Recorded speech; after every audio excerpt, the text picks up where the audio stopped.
late getting into my chair here. I apologize to everyone. So much going on behind the scenes during the breaks. People coming into the office. Mike Rivero with us for a little bit in the next hour. Then I'm going to launch into how they're demonizing the militia and everybody else. In fact, here's an example. Colorado GOP calls for an apology at Democratic office vandalism.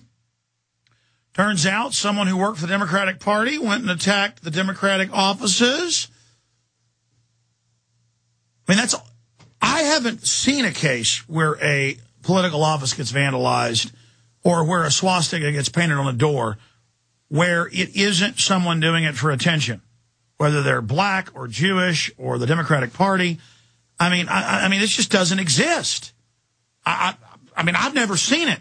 Mike Rivero, I mean, have you, it's like finding a tooth fairy or a unicorn to actually find a real attack on the Democratic Party.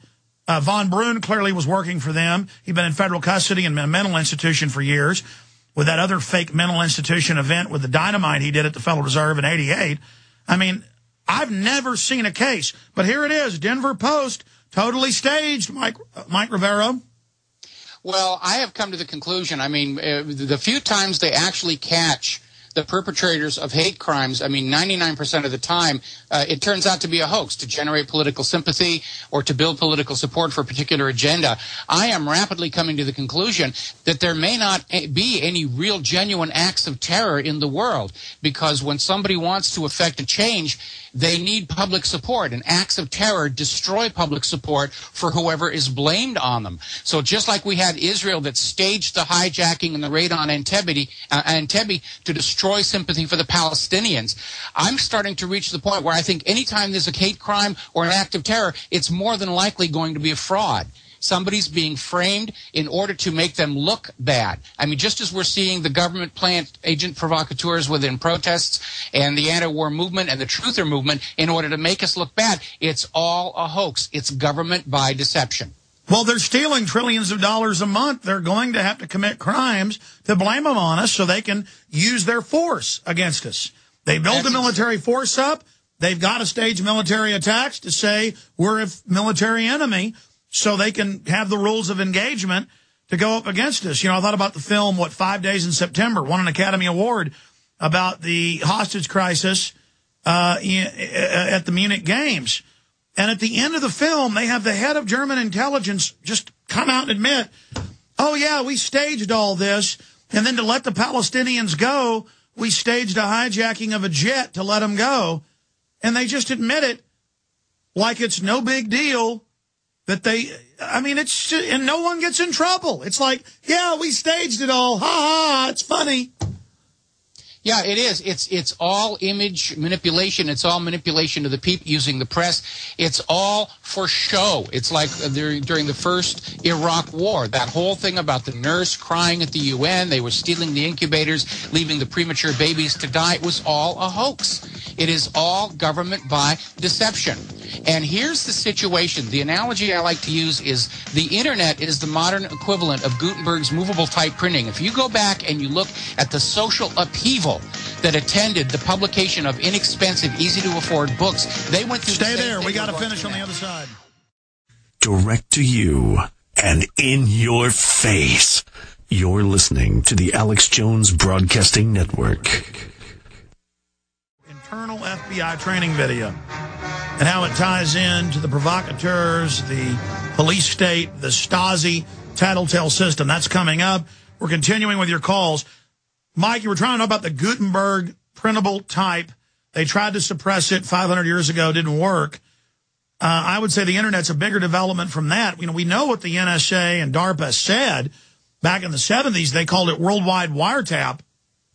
www was the joke because they were going to track, trace, have global commerce controlled by it. And they're still using it as that double-edged sword overconfidently. We hope they continue to be overconfident so they don't shut it down too quickly because we know they're moving towards it regardless.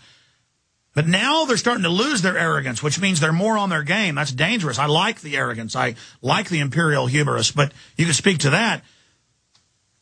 Well, basically, in a nutshell, they have discovered that there is simply too much going on the net. They can't track it all. They can't monitor it all. Yes, they could probably keep an eye on certain individuals like, you or I, but they just can't keep track of everything going on. And their concern now is not with any one individual, because the anger and disenfranchisement with the American people has reached the point where the number of people who are unhappy with the government numbers in the hundreds of millions. They can't watch them all. They can't store it all. More importantly, they can't correlate the data. The analysis, the tools to analyze the intercepts and everything simply are not adequate to the task. It's like coming home and having 20,000 voicemails. Even the stuff that gets flagged per operative, it's in the tens of thousands. It's got to be if you look at all the evidence. Now, I hope the establishment doesn't try to stage terror attacks or stage rioting, because I think it's just going to get out of control and the cops are just going to stand down. I think the cops more and more are on our side, Mike. I would tend to agree with you. That's the sense I'm getting from a lot of the reader emails here. The bottom line is I think everybody's getting disenfranchised with the federal government. They don't trust them. They don't know what's going on. They've seen too many double crosses. And I think one of the reasons the government is getting very nervous is they're no longer certain of being able to win a confrontation against the American people. I agree. Now, I have all these macho guys constantly on my website, guaranteed they're feds and provocateurs or they'd be arrested for what they're doing. The feds would send me a subpoena and, FBI would show up if they were real. Go, you're a wimp, Alex. You're not calling for violence. There's something wrong with you. You're a bad guy. And you get that too. And these are total tough guy feds, or they're idiots being handled by the feds. And I'm not buying into their crap. I mean, here's the Denver Post with Democratic Party workers attacking their own facility to blame it on enemies of Obamacare. This is false flag terror. And I've got a whole stack here of mainstream news about all the neo-Nazis. Every group are feds. Southern Poverty Law Center running Elohim City and the white supremacists. Hal Turner, the top Nazi, a fed. I mean, you're just all feds. And we're going to expose you. The government has to create the enemies that it uses to scare us into obedience. If there were no enemies, after the Soviet Union fell is really when trust and blind faith in the American government began to erode, because we were expecting a peace dividend. And no, we couldn't have a peace dividend. We've got to have more war, a war on poverty or a war on terror or a war on global warming or whatever. And those of us who've been around long enough and students of history understood that at the end of World War II, when we were expecting a peace dividend, that's when the Cold War against the commies was fanned up to keep the money flowing to the defense contractors, to keep up the fear, to keep us slaves to our fear, to benefit the government. Well, we're tired of being afraid. A government that uses fear to control its people, once the fear burns itself out, and fear is very exhausting, and we stop being afraid and we start thinking, it all starts unraveling. I personally think this process is well underway. I don't think it can be diverted. I don't think it can be stopped. I think the future of the U.S. government is definitely very limited. It's just a question of when. And there's also this whole line put out by them that everything will fall apart if we don't have this corrupt system.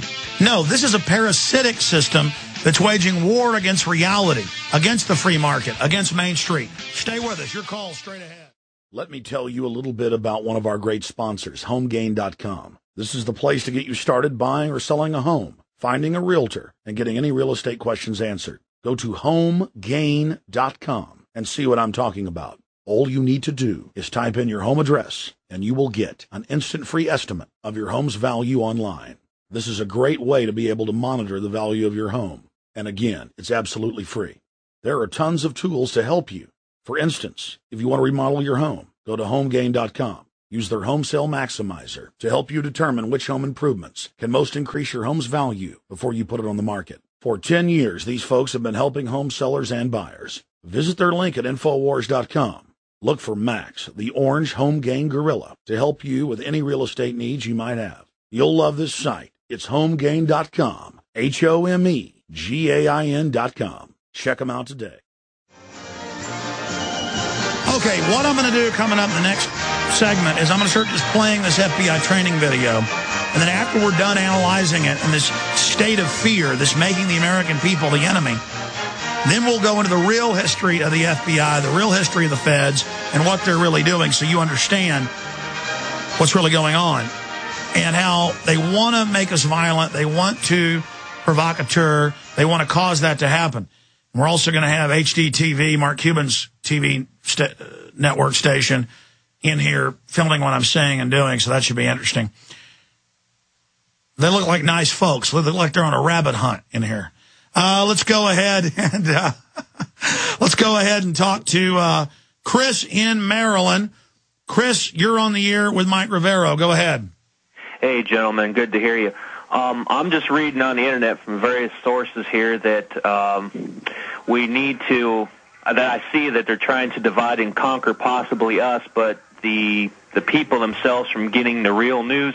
It says Senators Jay Rockefeller and Olympia Snowe have reintroduced Bill S-773 to give Obama clear-cut abilities to shut down the Internet. Your thoughts? Tell you what, do me a big favor and turn your radio off, number one, so I can actually hear what you're saying. You prefaced that with trying to divide us.